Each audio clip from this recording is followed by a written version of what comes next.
this video, we will be discussing about the next method to find out the Karl Pearson coefficient and that is shortcut method. तो सबसे पहले shortcut method में हमारे पास ये formula given है that is r is equals to summation dx dy minus summation dx into summation dy over n divided by the square root of summation dx square minus summation dx का whole square over n into square root of summation dy square minus summation dy का whole square over n। तो यहाँ पे सबसे पहले हमारा क्या काम होता है कि हमने जो भी फॉर्मूला की रिक्वायरमेंट्स हैं, जो भी वैल्यूज़ फॉर्मूला में चाहिए, हम गिवन वेरिएबल से वो वैल्यूज़ को फाइंड आउट करते हैं और उन वैल्यूज़ को फाइंड करने के बाद उनको सिंपली फॉर्मूला में पुट करके हम कैलकुलेट कर देते हैं फाइनल वैल्यू। तो सबसे पहले हम देखेंगे कि ये वैल्यूज़ जो हमें गिवन है ये क्या है। तो सबसे पहले हमारे पास dx है।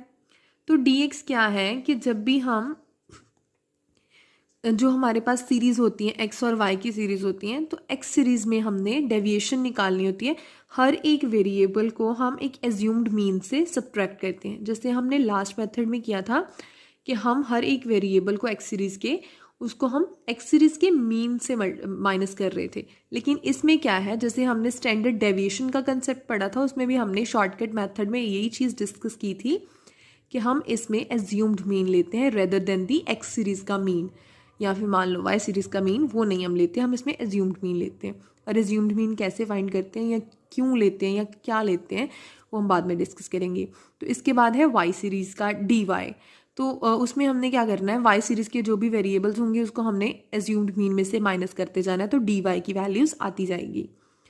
उसके बाद है summation of dx dy, means जो हमने dx और dy फाइंड किया उसको हमने मल्टीप्लाई किया और उसका सम निकाला, मीन्स उन सब वैल्यूज़ को प्लस कर दिया।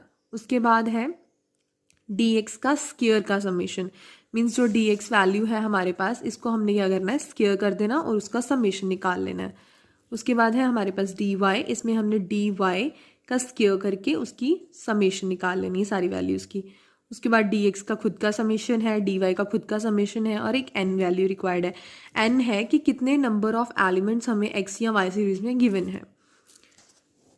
तो ये हमारे पास एक यहाँ पे सॉल्यूशन है जिसमें हमारे पास सबसे पहले है x और y की सीरीज़ जो गिवन होती हैं। तो x सीरीज़ में हमने सबसे पहले देखना है कि क्या वैल्यूज़ हैं, 4 है, 6 है, 8 है, 15 है, 20 है। और अब हमने इसमें से ये देखिए यहाँ पे एज्यूम्ड मीन ले लिया 8। तो एज्यूम्ड मीन हमने कैसे लेना है, कोई भी यहाँ पे वर्ड जो डिजिट्स गिवन है उनमें से हम कोई भी मीन जो है एज्यूम्ड मीन ले सकते हैं। इवन इसके अलावा भी कोई भी वैल्यू हम जो है एज्यूम्ड मीन में ले सकते हैं, लेकिन दैट वुड बी थोड़ा मेस कर देगा आपकी कैलकुलेशन को, तो इसलिए हम इन्हीं में से लें तो बेटर होता है। और हमने सेंटर वाली वैल्यू ही ज़्यादातर उठाने की कोशिश करते हैं क्योंकि ये जो है कैलकुलेशन को और भी ईजी कर देता है, क्योंकि कैलकुलेशन में क्या आ जाता है, यहाँ पे सेंटर में 0 आ जाता है या किसी भी तरीके से कैलकुलेशन को ईजी कर देता है।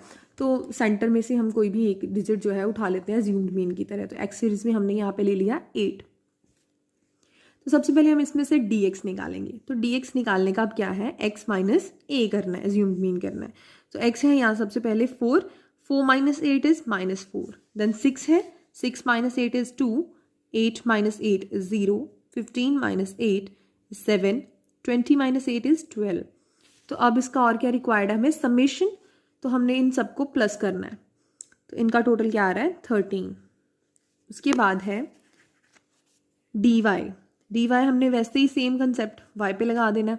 यहाँ पे हमने 20 ले लिया, 10 माइनस 20 किया -10, 15 minus 20 is -5, 20 minus 20 is 0 and 25 minus 20 is 5, then है 30 माइनस 20 इज़ 10। उसके बाद हमें रिक्वायर्ड है इसकी समेशन, तो समेशन आएगी 0। इसको प्लस करके देखिए आप, तो ये 0 आएगा। उसके बाद है नेक्स्ट रिक्वायरमेंट dx का स्क्वायर dy का स्क्वायर। तो dx का स्क्वायर निकाला तो -4 इंटू -4 मीन्स -4 का स्क्वायर है +16, देन है -2 का स्क्वायर दैट इज़ 4, देन है 0 का स्क्वायर 0, 7 का स्क्वायर है 49, देन 12 का है 44। उसके बाद रिक्वायरमेंट है dx स्क्वायर का भी समेशन, तो वो आ रहा है हमारे पास 2, 1 एंड 3, 213। देन dy का स्क्वायर निकालेंगे तो वही कॉन्सेप्ट से फिर से हमने डी वाई का स्क्वायर निकाला, उसकी समेशन निकाली, वो आ रही है 250।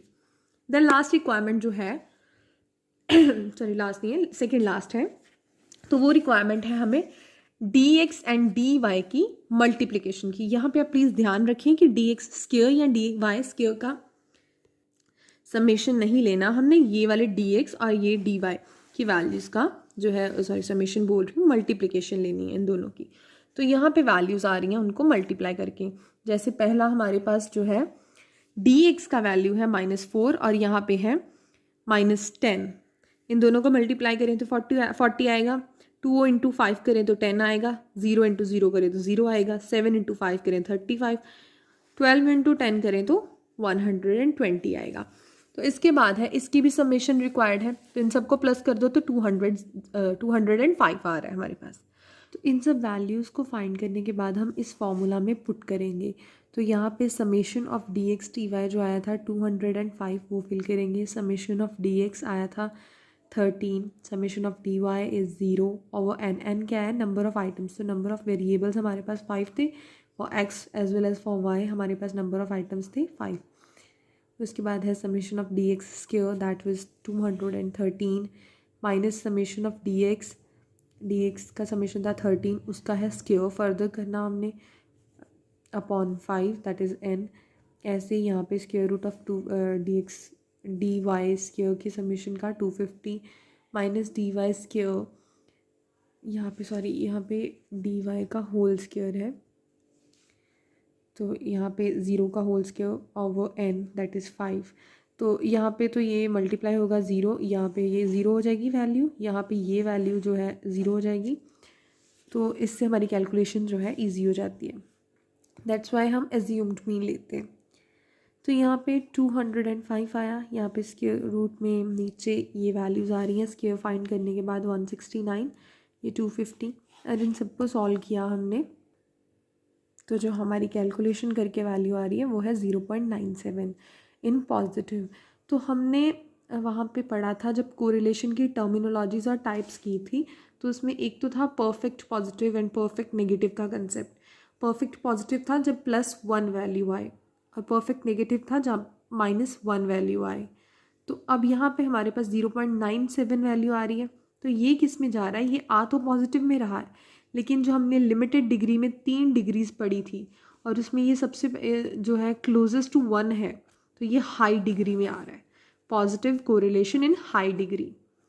तो ऐसे हम क्वांटिटेटिव रिलेशनशिप भी निकाल लेते हैं। That's all for today. In next video we will be discussing about the step deviation method.